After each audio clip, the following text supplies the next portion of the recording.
नमस्कार मित्र. दैनंदिन जीवन जगत असताना अगदी सकाळी उठल्यापासून तर आपण कितीला उठल्याच्या नंतर फ्रेश झाल्याच्या नंतर आपल्याला चहा, दूध किंवा नाश्ता घ्यायची सवय असते. मग त्या दुधासाठी आपण दूधवाल्याकडे किंवा दुकानदाराकडे गेलो तर त्या दुकानदाराला आपण किती पैसे दुधासाठी देणार किंवा आपल्याला दूध किती लागणार.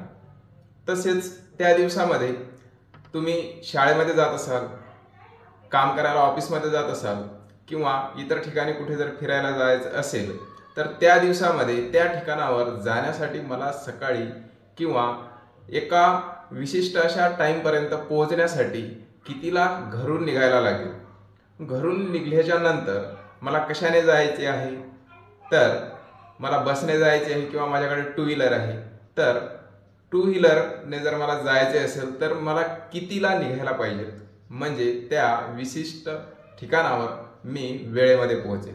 त्याच्यानंतर मी जर टू व्हीलरने जात असेल तर त्या टू व्हीलरमध्ये मला किती पेट्रोल लागेल, म्हणजे मी त्या ठिकाणापर्यंत पोहोचेल, किंवा कितीला मला निघायला लागेल, किती वाजता मी निघलो तर त्या ठिकाणापर्यंत मी पोहोचेल, त्या ठिकाणापासून घरापर्यंतचे अंतर किती. तसेच जर निघायला उशीर झाला असेल तर मला कितीच्या स्पीडनं जायला लागेल, म्हणजे जेणेकरून मी दिलेल्या वेळेमध्ये त्या ठिकाणावर पोहोचेल. एक नाही तर बरेच असे प्रश्न आपल्याला दैनंदिन जीवन जगत असताना पडत असतात. आणि ही जी काही प्रश्न आहेत किती, तर या किती या प्रश्नाचं उत्तर आपल्याला विशिष्ट अशा गोष्टीनं मिळत असते आणि ती गोष्ट म्हणजेच संख्या. संख्या म्हणलं की आले गणित. मग अगदी लहानपणापासून आपल्याला हे गणित परिचयाचं आहे किंवा ह्या संख्या परिचयाच्या आहेत, त्याच्यामुळं आपलं जीवन अतिशय सुखकर झालेलं आहे.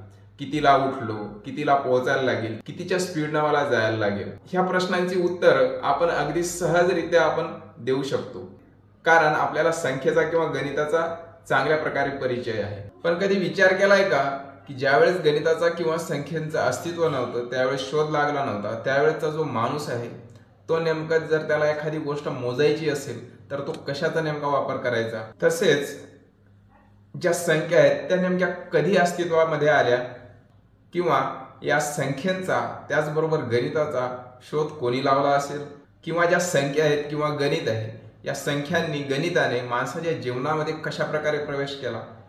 त्याचबरोबर जे गणित आहे, संख्या आहेत, या गणिताचा प्रत्येक शाखेमध्ये कशा प्रकारे महत्त्वाचा वाटा आहे. तर चला जाणून घेण्याचा प्रयत्न करूयात या सर्व प्रश्नांची उत्तरं आजच्या या व्हिडिओच्या माध्यमातून. करोडो वर्षाच्या आधी या अवकाशामध्ये कुठल्याही प्रकारचा ग्रह, कुठल्याही प्रकारचे तारे आणि कुठल्याही प्रकारचं कशाचंच अस्तित्व नव्हतं. त्यावेळेस कुठेतरी एक मोठा स्फोट झाला आणि स्फोट होऊन बऱ्याचशा ग्रह आणि ताऱ्यांची निर्मिती झाली. अनेक सारे ग्रह, सूर्यमाला, आकाशगंगा निर्माण झाल्या आणि त्याच आकाशगंगेमध्ये, त्याच ताऱ्यांमध्ये, त्याच ग्रहांमध्ये आपला पृथ्वी हा एक जो ग्रह आहे याची सुद्धा निर्मिती झाली. त्यानंतर बरेच वर्ष आपल्या या ग्रहावर कुठल्याही प्रकारचं जीवन अस्तित्वामध्ये नव्हतं. बरेच वर्ष ओसाड पडलेली ही पृथ्वी कुठेतरी समोर चालून पृथ्वीवर पाणी निर्माण झालं. पाण्यामध्ये छोटे छोटे जीव तयार झाले. त्याच्यानंतर बराच काळ उलटल्याच्या नंतर कुठेतरी मानवी अस्तित्व निर्माण झालं. आता हा जो काही घटनाक्रम आहे हा एवढा लवकर नक्कीच घडलेला नसेल. या विषयावर जर बोलायचं झालं तर या विषयावर वेगळा असा एक नाही तर बरेचसे व्हिडिओ तयार होतील, परंतु आपला जो विषय आहे याच्याकडे आपण आता वळूयात. ज्यावेळेस मानव अस्तित्वात आला आणि तो थोडी थोडी प्रगती करू लागला, आणि ज्याप्रमाणे आपल्याला सांगितलं जातं की गरज ही शोधाची जननी आहे, आणि मानवाच्या या गरजेपोटीच विविध शोध लागत गेले, विविध संकल्पना तयार व्हायला लागल्या. मग आपल्याला माहित आहे, आपण सुरुवातीपासून वाचत आलेलो आहे की जो माणूस आहे तो त्याचा उदरनिर्वाहासाठी शिकारी करून खायचा.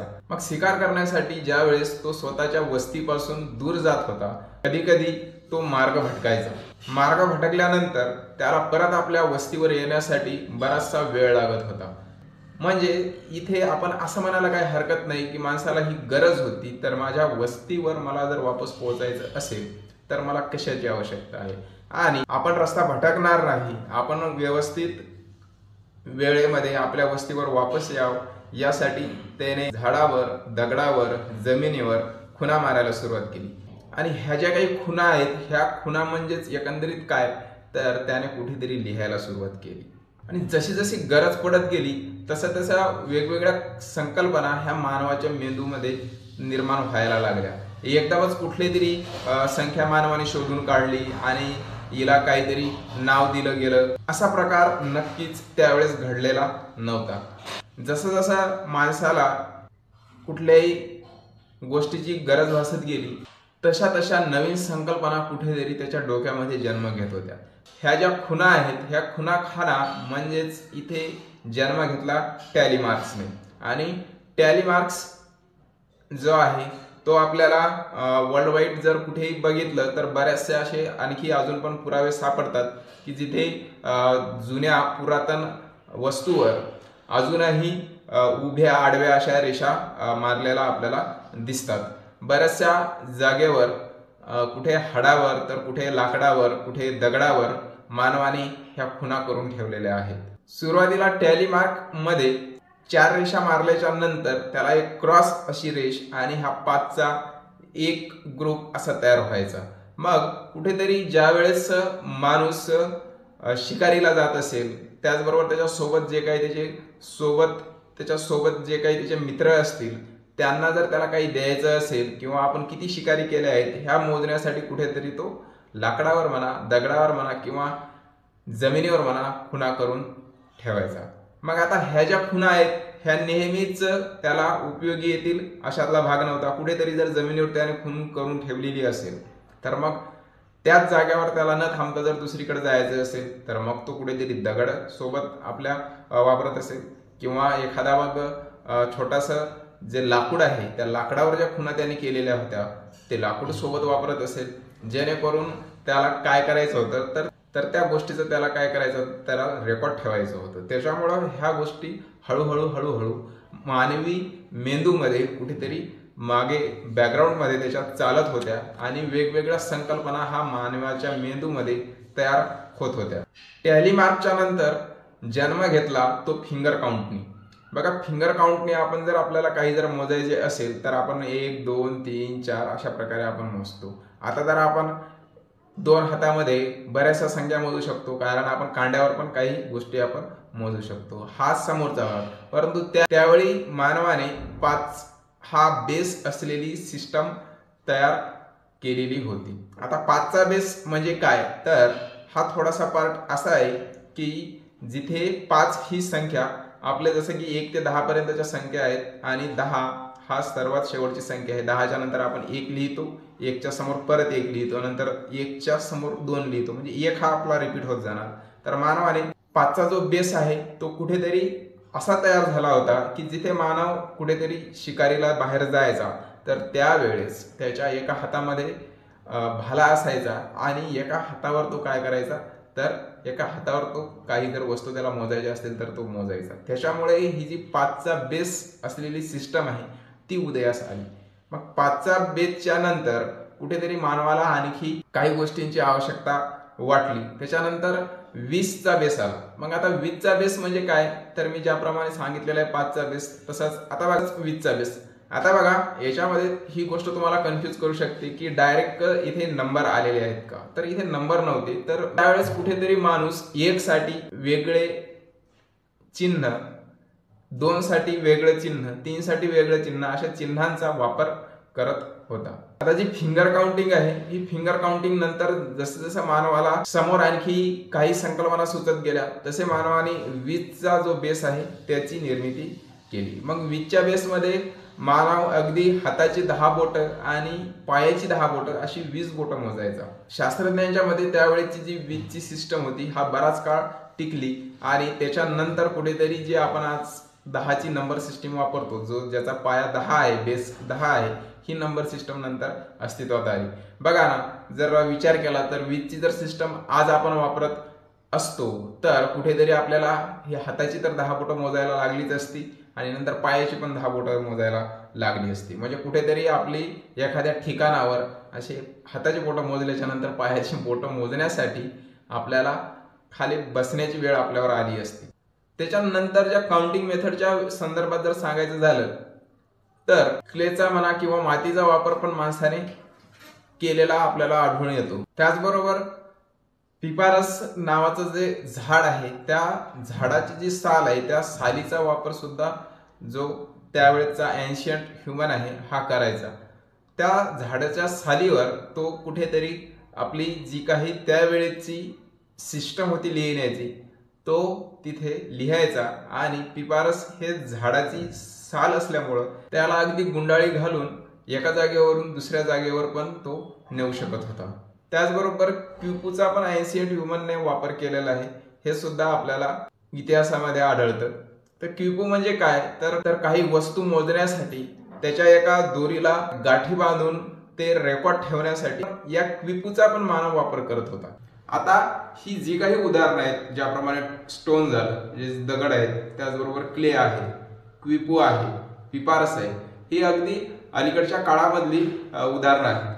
त्याचबरोबर इथे आणखी एक महत्त्वाचा वाटा जो उचललेला आहे तो म्हणजे इशांगो बोनने। आता इशांगो बोन म्हणजे काय तर एका हाडावर आपल्याला जे मानवाने त्यावेळेची जी संख्या आहे वेगवेगळे काय दिलेले त्यांना सिम्बॉल दिलेले ते सिम्बॉल इशांगो बोनवर आपल्याला आढळतात, म्हणजे त्याचे पुरावे पण आपल्याला इथे इशांगो बोनवर आढळतात। आता इशांगो बोनचं जे वाटा आहे तो अगदी महत्त्वाचा आहे, जिथूनच आपण असं म्हणायला काही हरकत नाही की ज्या संख्या आहेत त्यांनी कुठेतरी स्वतःचं अस्तित्व निर्माण करायला सुरुवात केली। ज्या संख्या आहेत या संख्याचं अस्तित्व निर्माण करण्यामागे एकच मानवी सभ्यता नाही तर बऱ्याचशा अशा मानवी सभ्यता आहेत त्यांचा सारखा मोलाचा वाटा आहे, जसं की Sumerian, Egyptian, Babylonian, Indian, Rome, Greek, त्याचबरोबर काही जे इस्लामिक वर्ड आहेत यांचा पण अगदी महत्त्वाचा वाटा याच्यामध्ये आहे। म्हणजे एकंदरीत सांगायचं काय तर ह्या ज्या मानवी सभ्यता आहेत ज्याचा मी उल्लेख केलेला आहे, सुमेरियन असतील, बायबोलियन असतील, ग्रीक असतील, इराक असतील, इंडियन असतील, इव्हन चायनीज सुद्धा असतील, तसेच इस्लामिक वर्ड असतील, यांचा याच्या मागे महत्त्वाचा वाटा आहे। म्हणजे या सिव्हिलायझेशननी म्हणजे ह्या ज्या मानवी सभ्यता आहेत यांनी काय केलेलं आहे तर आपापल्या भागामध्ये ज्या संख्या आहेत त्यांनी आपापल्या पद्धतीने त्यांना जशा सुकर होतील तशा प्रकारे त्यांनी मांडण्याचा तिथे काय केलेला आहे तर प्रयत्न केलेला आहे। प्राचीन सुमेरियन सभ्यतेच्या बाबतीत सांगायचं झालं तर हे जे सुमेरियन लोक आहेत ज्यांचा कालखंड आहे इसवी सन पूर्व 4000 ते 3000, तो आधुनिक इराक आहे, याच्यामध्ये काही संख्या प्रणालीचा वापर व्यापारासाठी आणि प्रशासनासाठी केलेला आहे आणि त्या भागामध्ये त्यांनी त्या संख्या प्रणालीचा जो विकास आहे तो त्या संख्या प्रणालीचा विकास त्यांनी तो त्या भागामध्ये तिथे केलेला आहे। ही सभ्यता सेक्सागेसिमल जी सिस्टम आहे, म्हणजे सेक्सागेसिमल सिस्टम मध्ये काय आहे तर सेक्सागेसिमल सिस्टम मध्ये जो बेस आहे तो 60 चा आहे। आता 60 चा बेस हा या सभ्यतेनेच म्हणजे या 60 च्या बेसचा शोध लावला असं म्हणायला काही हरकत नाही। त्याचप्रमाणे जो 60 चा बेस आहे याने जो आपला 60 मिनिटांचा तास आहे, त्याचबरोबर सर्कल जे आहे आपलं वर्तुळ, या वर्तुळाचा जो 360 डिग्री काय आहे याचं माप आहे 360 अंश म्हणजे 360 अंश। तर या तासावर त्याचप्रमाणे सर्कलवर याचा प्रभाव या सभ्यतेने टाकलेला आहे। प्राचीन इजिप्शियन जे लोक आहेत जी सभ्यता आहे यांच्या संदर्भात सांगायचं झालं तर या लोकांनी 1, 10, 100 अशा वेगवेगळ्या संख्यासाठी वेगवेगळे सिम्बॉल त्यांनी वापरले। त्याचबरोबर ही जी सभ्यता आहे त्या काळामध्ये ही सभ्यता वेगवेगळे चित्रपण ह्या ज्या संख्या आहेत त्या दर्शवण्यासाठी वापरायची। आता या सभ्यतेचा जो कालखंड आहे तो इसवी सन पूर्व 3000 च्या जवळपास जो आहे तो आपल्याला पाहायला मिळेल। त्याच्यानंतर प्राचीन बेबिलोनियन ही जी सभ्यता आहे यांचा जो कालखंड आहे तो जवळपास 2000 इसवी सन पूर्व 2000 मध्ये आपल्याला आढळतो। आता या काळामध्ये या लोकांनी जी सेक्सागेसिमल जी सिस्टम आहे ही जी सुमेरियन लोकांची सिस्टम आहे यांनाच काय केलेलं आहे त्या लोकांनी याचाच वापर केलेला आहे, परंतु त्याच्यामध्ये थोडेसे काय केले त्यांनी मॉडिफाय केलेलं आहे त्याला। म्हणजे थोडासा आणखी वेगळ्या प्रकारे त्याच्यामध्ये बदल तिथे त्यांनी करून आणले. त्याचबरोबर त्यांची जी सेक्सागेसिमल सिस्टम होती, जिथे 60चा जो काय आहे बेस आहे तो वापरला जायचा, पण याच्यामध्ये जो प्लेस होल्डर आहे, आता जसं की आपण 1 ते 10 पर्यंतच्या संख्या लिहितो, परंतु 1 ते 10 मध्ये आपण ज्यावेळेस 1च्या समोर 0 लिहितो तर 0चा शोध तर त्यावेळेस लागलेला नव्हता.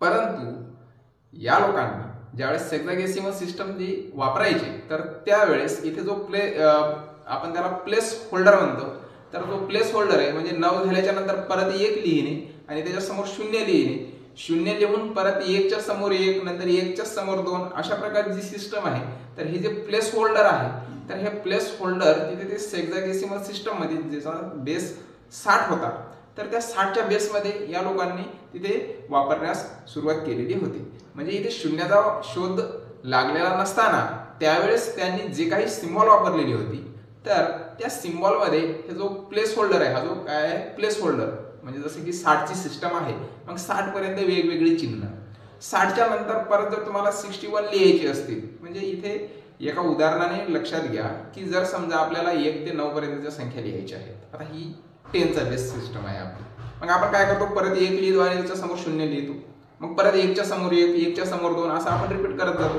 मग आता याच्यामध्ये त्यांनी काय केलं की 60 पर्यंत ज्या संख्या आहेत, ज्याचा बेस काय होता 60 होता, 60 पर्यंतच्या ज्या संख्या आहेत त्याच्यासाठी वेगवेगळी चिन्ह.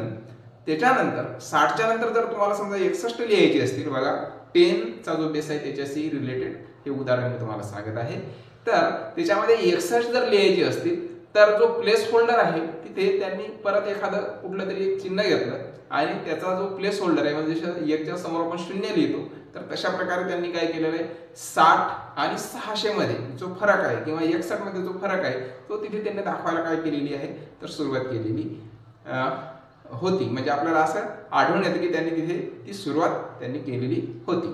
त्याच्यानंतर इथूनच आपल्याला कुठेतरी जो प्लेस होल्डर आहे हा मिळायला लागला. त्याच्यानंतर जी आपली भारतीय सभ्यता आहे, या भारतीय सभ्यतेचा अतिशय महत्वाचा वाटा ही जी नंबर सिस्टम आहे हिच्यामध्ये आपल्याला पाहायला मिळालेला आहे. भारतीय सभ्यतेचा जो कालखंड आहे तो इसवी सन पूर्व 500 ते 200 पर्यंतचा. याच्यामध्ये भारतीय सभ्यतेमध्ये जी अरेबिक संख्या प्रणाली आहे ही इथे उदयास आली. त्याचबरोबर जो महत्वाचा रोल भारतीय संस्कृतीने जो आहे तो दाखवला किंवा प्ले केला असं म्हणता येईल, तर तो म्हणजे शून्याचा शोध. आणि जो शून्याचा शोध लावलेला आहे ते थोर भारतीय गणितज्ञ ब्रह्मगुप्त यांनी या शून्याचा शोध लावून पूर्ण जगाला याच्यामध्ये गणितामध्ये खूप असं मोठं योगदान त्यांनी दिलेलं आहे. म्हणजे जी काही भानगड होती की बाबा 60चा बेस आहे, 20चा बेस आहे, त्याचबरोबर जो प्लेस होल्डर आहे, मी जो सांगत होतो की बाबा 0 लिहायचा, त्याच्यानंतर परत त्या संख्या लिहायच्या, 60ची सिस्टम आहे, म्हणजे ह्या बऱ्याचशा गोष्टी होत्या. परंतु जो प्लेस होल्डर आहे, जी संख्या आपण जिथे आपण चेंज करतो, परत लिहितो, म्हणजे 1च्या समोर 0 लिहून आपण परत लिहायला सुरुवात करतो, तर इथे शून्यानं जो आहे तो महत्वाचा इथे जो रोल आहे तो प्ले केलेला आहे. मोठं योगदान असं या शून्याने जे गणित आहे त्या गणिताला दिले. त्याचबरोबर जे आर्यभट्ट आहेत यांचं सुद्धा खूप असं मोठं योगदान आपल्याला पाहायला मिळतं. त्याचबरोबर ग्रीस आणि रोम ह्या ज्या सभ्यता आहेत ज्यांचा कालखंड 500 इसवी सन पूर्व 500 ते इसवी सनाच्या नंतर 500 वर्ष याच्यामधला जो कालखंड आहे, याच्यामध्ये या सभ्यतेने सुद्धा गणितावर काम केलेले आहेत. ज्याच्यामध्ये जे ग्रीक लेटर आहेत जसं की अल्फा आहे, बीटा आहे, अल्फा हा 1 साठी वापरला जायचा, बीटा हा 2 साठी वापरला जायचा. त्याचबरोबर जे रोमन आहेत, तर रोमन हे आपले जे 1 ते 10 पर्यंतच्या संख्या असत किंवा 100 पर्यंतच्या ज्या संख्या आहेत, त्यांनी जे आपण शाळेमध्ये रोमन अंक शिकलेलो आहे त्या रोमन अंकाचा इथे त्यांनी वापर केलेला होता. जे इस्लामिक राष्ट्र आहेत यांच्यामध्ये पण गणित जे पसरलं तर त्याचा जो कालखंड आहे तो म्हणजे इसवी सन 700 ते इसवी सन 1200 मध्ये. याच्यामध्ये महत्वाचा जो वाटा आहे तो उचलला मोहम्मद इब्न अल-ख्वारिझमी किंवा आपण त्यांना अल-ख्वारिझमी सुद्धा म्हणतो.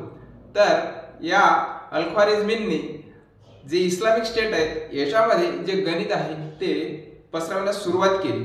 त्यांनी बरेचसे जे रोमन अंक आहेत हे त्या प्रॅक्टिकल लाईफमध्ये त्यांचा यूज कशा प्रकारे करायचा किंवा कशा प्रकारे केला गेला पाहिजे हे इस्लामिक राष्ट्रांना करून देण्याचं काम इथे अल्ख्वारिझमी यांनी केलेलं होतं।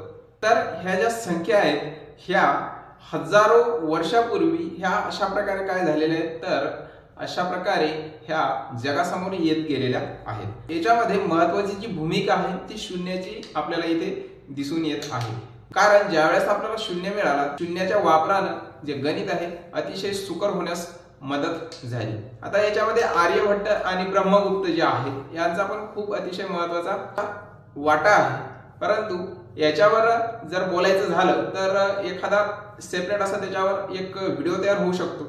परंतु अशा प्रकारे ह्या ज्या काही पूर्ण सभ्यता आहेत त्यांच्या प्रदेशामध्ये, त्यांच्या भागामध्ये वेगवेगळ्या जे नंबर आहेत किंवा ज्या काही खुणा आहेत तर ते त्यांच्या भागामध्ये ते वापरत होते। परंतु हे एकमेकांना जोपर्यंत माहीत झाला नाही एका राष्ट्राचा दुसऱ्या राष्ट्राला, तोपर्यंत आपल्याला काय करता येईल हे नक्कीच त्यांना समजलं नाही। परंतु जशा प्रकारे हळूहळू वेगवेगळ्या राष्ट्रांमध्ये, वेगवेगळ्या देशांमध्ये ह्या सर्वांच्या संकल्पना पसरत गेल्या, त्यावेळेस कुठेतरी मग गणिताने एक प्रॉपर, आपण त्याला असं म्हणू की एक प्रॉपर जे गणित आहे ते नंतर हळूहळू उदयास यायला लागलं। त्याचप्रमाणे जर आता असं म्हणायला गेलं की बाबा नेमकं मग गणिताचा किंवा संख्येचा शोध कोणी लावला, तर याचा आपल्याला स्पेसिफिकली एखाद्या व्यक्तीचं नाव इथे घेता येणार नाही। त्याचबरोबर जे काही आपण कालखंड सांगितलेले आहेत त्या कालखंडामध्ये वेगवेगळे जे गणितज्ञ आहेत त्यांनी स्वतः कामं केलेली आहेत। त्याचबरोबर त्या सभ्यतांना जसं सुकर होईल, ज्याप्रमाणे त्यांना सोयीचं होईल तशा प्रकारे ते काय करत गेलेले आहेत, तर वेगवेगळ्या खुणाची, चिन्हाची काय करत गेले, वापर करत गेले। त्याचबरोबर जसं जसं हे गणित पसरत गेलं, एकमेकाच्या संकल्पना एकमेकांनी समजून घेण्याचे प्रयत्न केले। त्याचबरोबर आपल्याला इथे पूर्ण जगासाठी एखादा जो प्रॉपर, आपण त्याला म्हणू की बाबा एक नंबर सिस्टम तयार करता येईल का, तर अशी जी नंबर सिस्टम आहे ही तिथे नंतर तयार करण्यात आली। त्याचबरोबर आता बघा इथे जे कालखंड सांगितलेले आहेत या कालखंडामध्ये वेगवेगळ्या ज्या सभ्यता आहेत ते काम करत होत्या। त्याचबरोबर नंतर त्यांनी हळूहळू आपलं जे ज्ञान आहे, आपल्याला जी माहिती आहे इतर जगाला पण, आपल्याला जे माहित आहे ते इतर जगाला पण त्यांनी दाखवून दिलं, आणि त्याच्यानंतर कुठेतरी मग ह्या ज्या संख्या आहेत त्या उदयास आल्या। म्हणजे इथे एका व्यक्तीचा जो आहे तो नंबर जी सिस्टम आहे ती इंट्रोड्यूस करण्यासाठी, ती जगासमोर आणण्यासाठी इथे एका व्यक्तीचं नाव आपल्याला सांगता येणार नाही किंवा एका व्यक्तीला त्याचं क्रेडिट जे आहे ते देता येणार नाही। मग ह्या ज्या संख्या आहेत ह्या अशाच समोर येऊन मानवाच्या जीवनामध्ये त्यांनी काय केलं तर प्रवेश केला। म्हणजे प्रवेश तर ऑलरेडी त्यांनी केला होता, परंतु एक प्रॉपर नंबर सिस्टम तयार झाल्याच्या नंतर मानवाच्या जीवनामध्ये ह्या ज्या संख्या आहेत यांनी एक महत्वाची भूमिका बजावली। ह्या आपल्याला नक्कीच कळून येतं की ज्या संख्या आहेत ह्या अतिशय आपल्याला जीवन जगत असताना अतिशय महत्वाच्या आहेत। अगदी छोट्या छोट्या गोष्टीमध्ये असो किंवा मोठ्या गोष्टीमध्ये असो गणिताचा वापर केला जातो। आता जर आपल्या वैयक्तिक आयुष्यामध्ये जर बघितलं तर आपलं एक वैयक्तिक अर्थनियोजन असतं। त्याचबरोबर घरातल्या कुकिंग पासून तर कुकिंगमध्ये म्हणजे स्वयंपाकासाठी, त्याचबरोबर शॉपिंगसाठी, कुठे आपल्याला प्रवास करायचा आहे, खेळामध्ये, त्याचबरोबर जे ॲस्ट्रॉनॉमी आहे त्याच्यामध्ये, त्याचबरोबर प्रत्येक क्षेत्रांमध्ये हे जे गणित आहे ते अतिशय महत्वाचं आहे। तुमचं बजेट आहे, मॅनेजमेंट स्किल आहे, त्याचबरोबर जे रेट आहेत ते समजून घेण्यासाठी हे सर्व जे आहे ह्या सर्व गोष्टी गणितावर डिपेंड आहेत।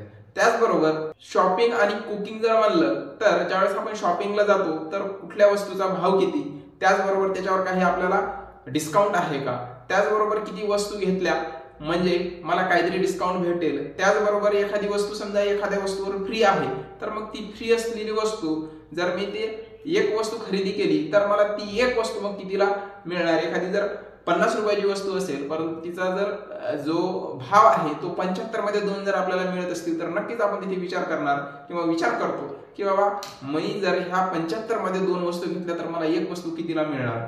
त्याचबरोबर ह्या ज्या काही शॉपिंगच्या गोष्टी आहेत, त्याचबरोबर आणखी आपण कुठे फिरायला गेलो तर तिथे किती वेळ आपल्याला तिथे लागणार जाण्यासाठी, त्याचबरोबर जे आपण आज गुगल मॅपवर मॅप बघतो याच्यामध्ये पण काय आहे तर याच्यामध्ये पण गणिताचा वापर करण्यात आलेला आहे। किंवा गुगल मॅप पण आपल्याला दाखवतो ना की बाबा चला 1.2 हवर्स त्याचबरोबर 80 किलोमीटर, त्याचबरोबर ट्रॅफिक किती आहे ते पण तिथे दाखवतं. तर ह्या ज्या काही गोष्टी आहेत ह्या गणितामुळेच आपल्याला आज शक्य झालेल्या दिसून येत आहे. वेळेचं जे नियोजन आहे ते वेळेचं नियोजन पण काय आहे याच्यामध्ये पण गणितच आहे की तो जो वेळ आहे तो कशा प्रकारे मी मॅनेज करणार, कशा प्रकारे करायचंय, दुसरं काही काम आहे तर याच्यामध्ये पण काय आहे तर याच्यामध्ये पण गणितच आपल्याला आढळून येतं. आता हे जर आपण वैयक्तिक बघितलं तर वैयक्तिक जीवनामध्ये पण गणिताचा अतिशय महत्त्वाचा रोल आहे.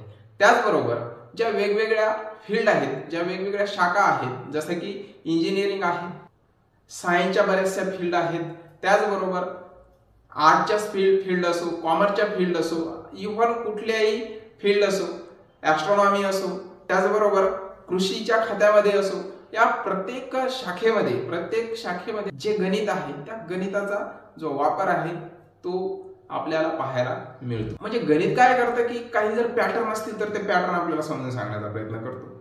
त्याचबरोबर ज्या काही कठीण गोष्टी आहेत त्या कठीण गोष्टी सोडवण्यासाठी पण गणिताचा वापर आपण करत असतो. तसेच जर एखाद्या शास्त्रज्ञाने बघा, एखाद्या शास्त्रज्ञ जर एखाद्या गोष्टीचा शोध लावत असेल, नवीन शोध जर तो लावत असेल तर तिथे त्या शास्त्रज्ञाला तो शोध लावल्याच्या नंतर मॅथमॅटिकल एक्सप्रेशन्सनी म्हणजे गणितामध्ये तो त्याला काय करायला लागतो तर सोडून दाखवायला लागतो, गणितामध्ये त्याला प्रूव्ह करावं लागतं. म्हणजे एवढं गणिताचं जे महत्व आहे ते इतर शाखांमध्ये पण आहे. गणित हे काय आहे तर इतर शाखांचा पण कणा आहे. म्हणजे जसं की बायोलॉजी झालं, केमिस्ट्री झालं, फिजिक्स झालं, तसेच इतर शाखांचा पण हा जो गणित आहे तो काय आहे महत्वाचा कणा, म्हणजे आपण त्याला काय म्हणतो तर बॅकबोन आहे असं आपण त्याला म्हणतो. तसंच गणित ही काय आहे तर युनिव्हर्सल लँग्वेज आहे. म्हणजे जी जगामध्ये जी भाषा आहे तर गणिताला एकच भाषा आहे असं आपण म्हणतो की बाबा एक गणित काय आहे, त्याची एक स्पेसिफिक अशी भाषा आहे आणि ती भाषा काय आहे तर जगविख्यात ती भाषा आहे. तर पूर्ण जगामध्ये ती एकच भाषा आहे. म्हणजे गणित इथे जर आपल्या भारतामध्ये 1+1=2 होतात तर अमेरिकेमध्ये पण 1+1=2च होतात, तिथे 3 होणार नाहीत किंवा भारतामध्ये 3 होणार नाहीत. म्हणजे एक गणित काय एक युनिव्हर्सल लँग्वेज आहे. गणित काय करतं तर जी ॲक्युरसी आहे, ॲक्युरसी म्हणजे आपण त्याला काय म्हणतो जो अचूकपणा आहे, जो अचूकपणा आहे तो अचूकपणा शोधण्याचं काम हे गणित करत असतं. गणितामध्ये काय आहे तर कुठलेही ज्या प्रॉब्लेम आहेत, कुठल्याही अडचणी ज्या आहेत त्या स्टेप बाय स्टेप सोडवण्याची जी कला आहे ती या गणितामध्येच आहे. त्याचबरोबर जे कॉम्प्लेक्स प्रॉब्लेम आहेत म्हणजे अतिशय किचकट अशी उदाहरणं आहेत हे सोडवण्याची पण ताकद जी आहे ती गणितामध्येच आहे. शेअर मार्केटचं ॲनालिसिस असो, स्टॅटिस्टिकल इन्फॉर्मेशन असो, त्याचबरोबर जे वातावरण आहे त्या वातावरणाचा एक अंदाज असो, हे सगळ्या ज्या गोष्टी आहेत ह्या पण गणिताच्या माध्यमातूनच आपण मिळवू शकतो. टेक्नॉलॉजी आणि इनोव्हेशन याच्यामध्ये जो डेटा सायन्स आहे, त्याचबरोबर त्याचे जे अल्गोरिदम आहेत म्हणजे जे कॅम्प्युटरमध्ये ज्या काही गोष्टी काम करतात याच्यामध्ये पण काय आहे तर याच्यामध्ये पण गणितच आहे. त्याचबरोबर संगीतामधले जे काही चढ उतार आहेत ते पण गणितच आपल्याला दर्शवतं. त्याचबरोबर जे 3D मॉडेलिंग आहे ते पण गणिताचाच एक भाग आहे. चालण्यात, बोलण्यात, इव्हन तुमच्या ज्याप्रमाणे मी सांगितलं तर गाण्यात पण काय आहे तर गणितच आहे. तर आशा आहे की हा जो व्हिडिओ आहे तो महत्त्वपूर्ण वाटला असेलच. भेटूया नवीन व्हिडिओमध्ये. खूप खूप धन्यवाद.